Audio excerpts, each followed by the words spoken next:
وہ کل میں نے وہاں کسی کو بات کی تو میں نے کہا کہ جی بھی چاولوں کو ہاتھ سے کھانا، چاول کو ہاتھ سے کھانا یہ سنت نہیں ہے.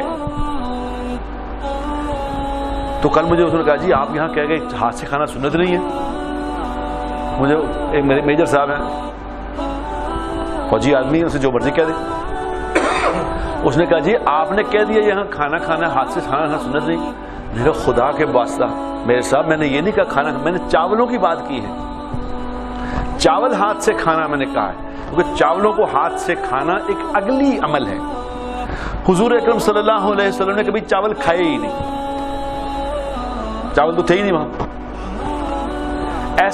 ایسا کھانا، اس طرح کھانا کہ کھانا کھانے والے جو دیکھ رہے دوسرے کو اس کو کراہیت آئے، یہ ہمارا دین نہیں ہے.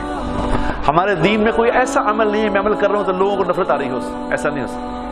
کھانا کھانے کے آداب بتائیں. پورے ہاتھ سے کھانا کھانا نہیں، یہ ساری انگلیاں کھانے میں استعمال نہیں کرنی چاہیے. دین نے بتایا کہ 3 انگلیاں استعمال کرو، اس سے اس طرح کھاؤ، یعنی اتنا لگے کہ بھی تھوڑا ہے یہ کھا رہا ہی نہیں. اس طرح نہ کرو، ایسا عمل نہ کرو کہ جو دوسرے دیکھنے والے ویسے برا لگے. دین میں خوبصورتی ہے، ہر چیز میں خوبصورتی ہے.